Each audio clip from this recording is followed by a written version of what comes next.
Hello, everyone, and welcome to the Creatives Worldwide podcast. And this is our second episode. We just launched last week. My name is Wendy Hatton. You're one of your co-hosts, and I'm here with my beautiful cousin, co-host, Robin. I mean, not Robin. That's our other. That's another cousin. Yes, that's another cousin. Yeah. And so, welcome, Karen. Glad to see you. And so we have several guests lined up for all creative entrepreneurs, and the whole purpose of this podcast is to give people more exposure, more visibility, so that they can share their story, their crafts, and just to inspire people who might come and listen and be inspired themselves and maybe want to become a creative entrepreneur themselves too. So we have an amazing first guest here. I'm so glad that we found him. His name is Jay Stansfield, and he's from the UK, so worldwide UK. Welcome to the show. We're so glad to have you here, Jay. Thank you very much. Thanks for inviting me on your show as a guest. Yes, for sure. And I love that accent. We were just talking about it. He's definitely a British UK resident. So he sent in a bio that was amazing, that we've been just kind of reading through it, and he's just so many multi-talented projects and things. And so I'm going to actually be going through the bio a little bit, and then Karen, if you have anything that you want to ask. Oh, here comes Patty. If you have anything that you want to ask him, that would be it as well too. There's Patty. Hi, Patty. Hello, Patty. Hi, Patty. Hello, everyone. I'm sorry. That's okay. That's all right. So first of all, I want to just ask how you got started with what you're doing. Were you a little child and you just started playing an instrument, or how did this whole thing start? Yeah. It just bloomed into everything you're doing now. Yeah, I just burst into the world with a guitar. That's how it goes. That's the story. No, I started with a real interest in creative things when I was 4, but I say that most 4-year-olds are creative anyway. So I feel like I was dealt a good card with my parents, who encouraged and nurtured that creativity as I was growing up. I used to perform for them with a little microphone on this. I'd stand on a little buffet and I'd sing, and I'd pretend to be a DJ by recording on the stereo, and I'd record the radio, and I'd just mix and record myself on the microphone, do little plays. I used to draw all the time. I was really keen on animation and cartoons, and loved music because of my dad. My dad was a huge music fan. He had a massive dub and reggae collection, and he just used to listen to dub and reggae all the time, but then he'd listen to things like the Moody Blues and psychedelic stuff and rock stuff and weird things like Captain Beefheart and all sorts of bizarre stuff as well. And my mum was like into all the like commercial stuff like Simply Red and Boy George and stuff. So it was an interesting mix. And I obviously grew up in quite a creative space for myself, really. My dad used to draw a little bit. My mum used to make things like she'd do colouring and stuff, but they were never particularly musical, which is interesting. I found that interesting. Did you have siblings? Did you have siblings? No, I'm an only child. Oh. I'm an only child. I have no siblings, but I've got a cousin. So I grew up spending quite a lot of time with my cousin. We used to play a lot of computer games, which influenced a lot of my early life, which was really lovely. I used to enjoy that time. Wow, that is really interesting. So just going through your bio just a little bit, like you're an illustrator. That really intrigued me too, and that's based on when you were growing up as well too. Yeah. So when I was at school, when the teacher asks you what do you want to be when you grow up, I always remember saying that I wanted to be an animator. And I mean, fast forward to now, it's happening, which is interesting considering I'm 45. But illustration has always been something I've been really keen on. I used to read comics all the time.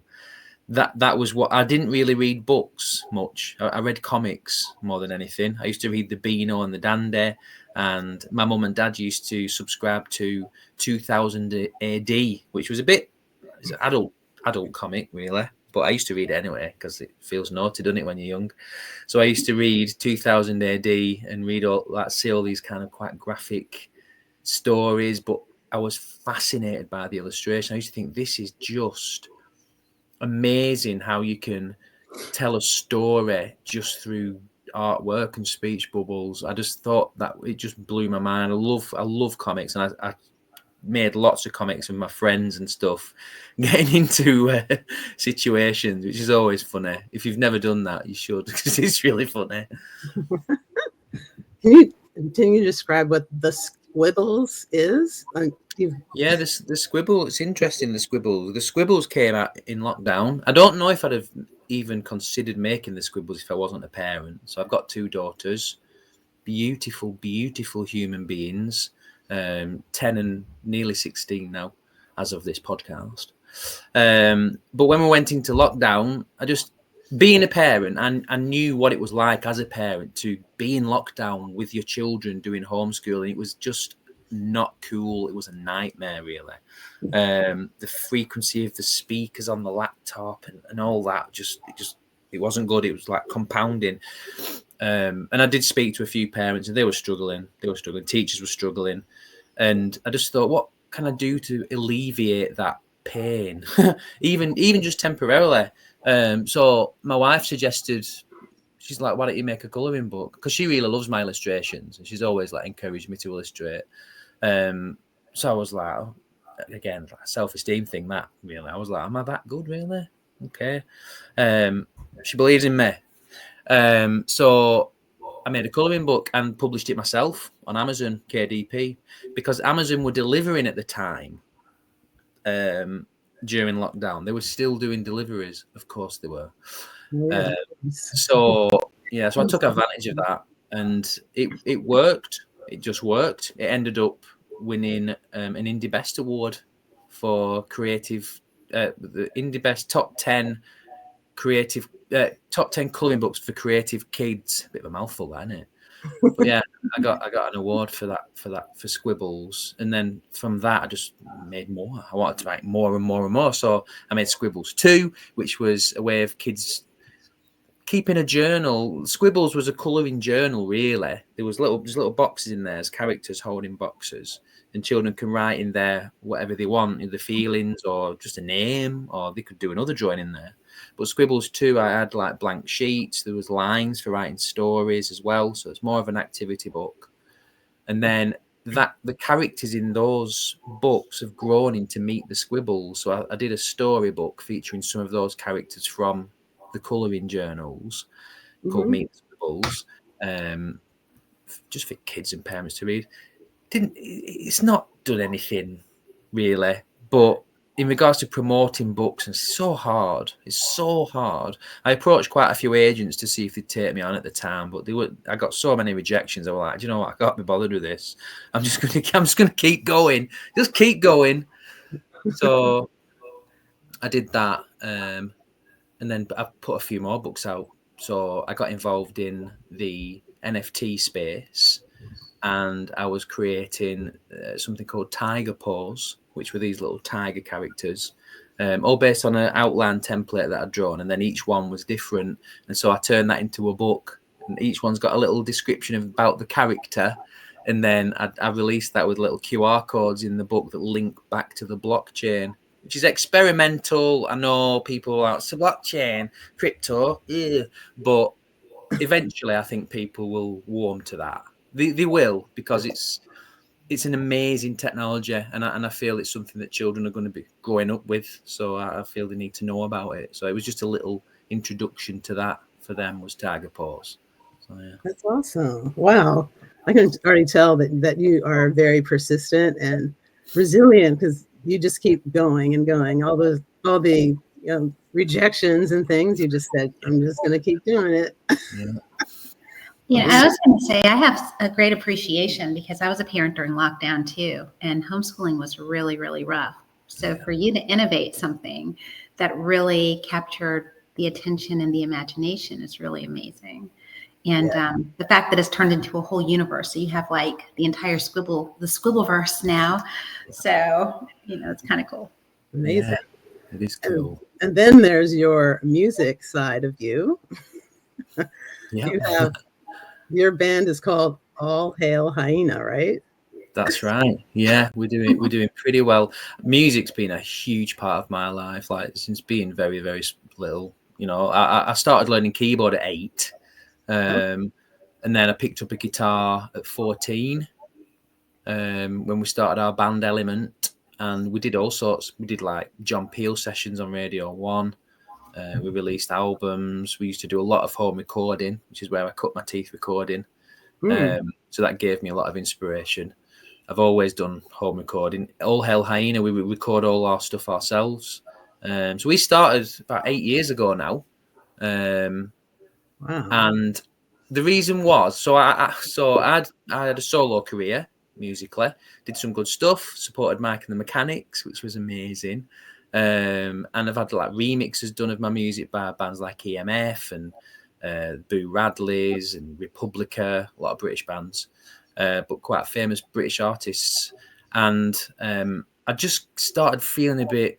I don't know. I worked in a primary school at the same time, and I think it was just getting a bit too much for me because it started ramping up. Did the solo stuff, and I just thought I couldn't sustain it. Basically, it was starting to get me a bit stressed out. So I sort of teetered it off a little. It's quite melancholy as well. So me and my mate Tom, who's the bass player, we were like, should we start a punk band? Just have a bit of fun. Let's just like start a punk band. Like, all right, how are we going to do that? We don't have a drummer. So we asked our friend Rob if he'd drum, and he said no. So Rob's in the band now, but he said no. He refused. So we're like, all right, okay. We know where your friendship lies, Robert. So we asked another drummer called Aidan Pilling, who basically helped. We wrote so many songs together, but he was only in the band about a year. He ended up bailing. He couldn't handle my tenacity, unfortunately. He couldn't deal with it, and he just like left in a big dramatic exit. Unfortunately, we've made amends since then. We've had a good conversation about that moment. He just didn't feel that he was mature enough and all that kind of jazz. So we needed an emergency drummer. So we asked Rob again. Rob, because we had a gig. We had a gig coming up, a big gig. So we asked Rob if he'd stand in, and he's there still. Stood in for 7 years so far. Amazing. Yeah. I'm really happy with how it's going. We've released a lot of music. We've got a really healthy catalogue. We've just hit over 1 million streams. We had a video go viral, which has had like 60 million plays now of us playing in our #1 fan's garden. Gosh. It's a really good band. Really happy with it. Can people who are watching on Be Connected look on the second button down underneath his headshot where it says Jay Stansfield? If they can click on that button, it'll take you to his website. So would they be able to see everything that you've been talking about? Yeah, they should be able to. Yeah. Okay. Yeah, all right. It's on jstansfield.com. Yes. When I click on it, it goes to the Squibbles, but it might be my browser. Oh, well, I changed it, and after you had already come. So, actually, Patty, would you mind checking that button and see if it goes to jstansfield.com rather than Squibbles? That would be very good to know because you came after I changed it. But anyway, so now let's go to, you have a kind of a little recording or like a video that you would like to share of your band. I think it's very cool. That's really cool because we saw some of it earlier. I'm going to turn it on right now. Let's see, share video. So just so you know, everybody's gonna go mute for now, but you can unmute yourself anytime.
That was very cool.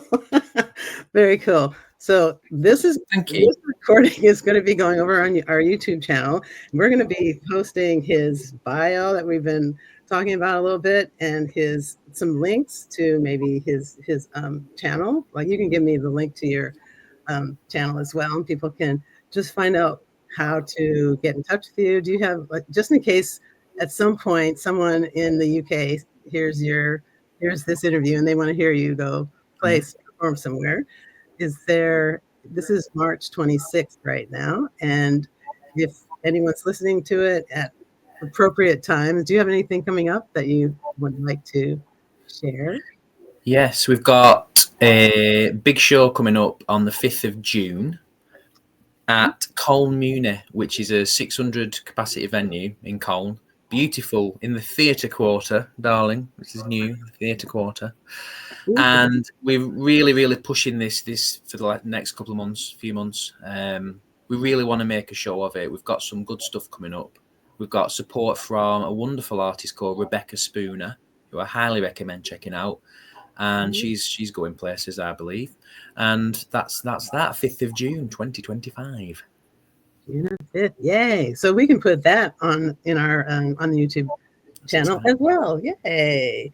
Well, is there anything any advice that you have for up and coming creative entrepreneurs, that, like, some wisdom that you can share that has helped you get to where you are right now?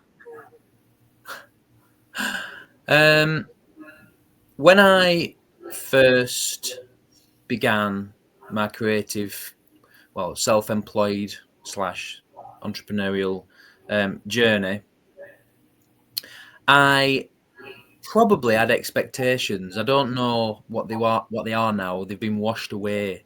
But I think it's really important that if you're gonna head into this, okay, then it's really important that you've got some kind of financial support. Like, my wife works full time and she supports our family, right? Not everybody has that. Not everybody's got that kind of thing. So if you don't have that financial support, which I am deeply grateful for, I often wonder if I'd even be doing this if my wife wasn't supporting the family. You know, she's a powerhouse. I'm telling you, she is a powerhouse. And any suggestions that she makes to me, really, in regards to my journey, I always take on board, because I really respect her opinion, and I really respect the fact that she's so steadfast in her work ethic and a love for a family, and for me as well. Is just, I'm always really grateful for that. So if you don't have that, then I think it's really important to at least have some kind of financial buffer available to you if you're going to do this. Because, and the reason I say this is because, ignore all these social media posts like, "You're not making $10,000 a minute." You know, they're just ridiculous. "Where's my 10K a month?" They're always American as well, I've noticed. So, like, if that is the case, just ignore those social media posts forever, and realize that you may have, a 10K a year if you're lucky. Yeah, you might make 10K in a year. It might take 10 years to see any kind of reasonable, sustainable income. And I know that might be really off-putting for people. I don't want it to be. It's really important that you go into this with a very strong heart, no expectations, and just put all the passion that you can into what you're doing, because people will notice that and people will help you. So many people have helped me. If you form communities, that is the key to being an entrepreneur. People will help you.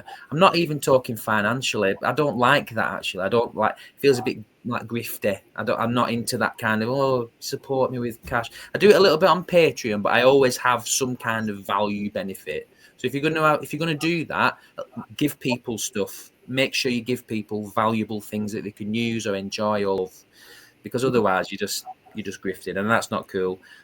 So just make sure that you really understand, and this is really, really vital, understand that it will be really, really hard. It's emotionally challenging. It's mentally draining, but it's worth it, because the payoff is your own body. you can take time off if you want. Probably won't, but you can. You can go to places if you want to. You can meet people in different ways, and it opens up new connections and pathways to your dreams, really. If you're on a salary and you're trying to do it, you are locked into a salary. You are obliged to be there. You've got a duty to perform in that full-time employment or part-time employment, and that takes away from the opportunities that come along when you're self-employed, because they are random. They come at random times, and it's really important to have the freedom to take that opportunity and go for it, you know. Mm-hmm.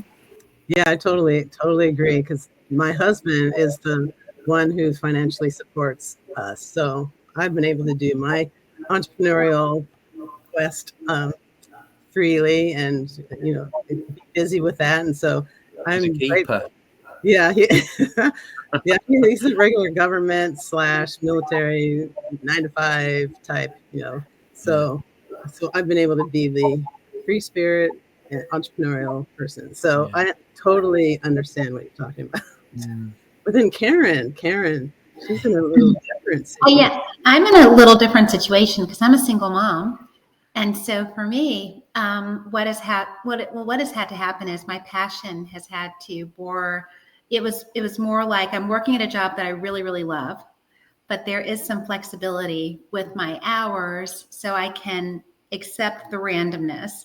And I shared last week that one of the things that even my accountant told me was, if you want to work in a tax bracket that's advantageous for you, you actually need to start another, you need to start another business, or you need to continue with the business that you are in for that financial advantage. So, but I totally appreciate and respect and love the fact that there is support. But yeah, so, which actually brings me to a question that I have for you, Jay.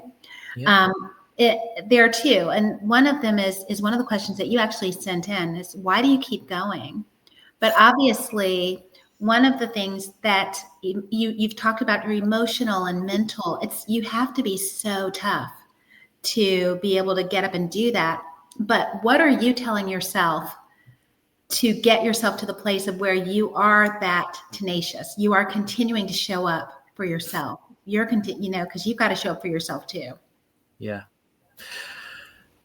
It's interesting, but it's a deep belief that is so it's so precarious, but it's a deep belief, a deep faith, whatever it is, that my creative path that is laid out is worth the drain and strain. It's worth it, because you'd have that in a salaried job anyway. You just have money as well, which my wife loves. My wife loves cash, which is fine. I understand that. I do as well. So my family keep me motivated, because I need to be able to one day, soon, I hope, but one day I need to be able to just go, here's some financial support, recompense for all the decades that I maybe didn't have an income or something, because I'm aiming for the big bucks, which take a long time to come.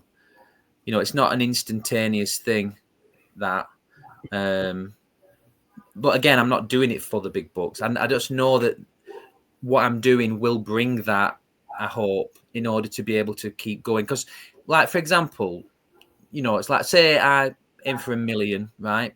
So I want 1 million for the Squibbles to produce the show. That's literally only 2 years' salary for the team. It sounds a lot, but it's not. It's not. I could live comfortably off of that for a year or two. If we were to really tighten down, it could be 3 or 4 years. Yeah, but again, what's that? It's like nothing really. So I want something that's going to be able to at least have a minimum amount a year. I don't care about £10,000 a month.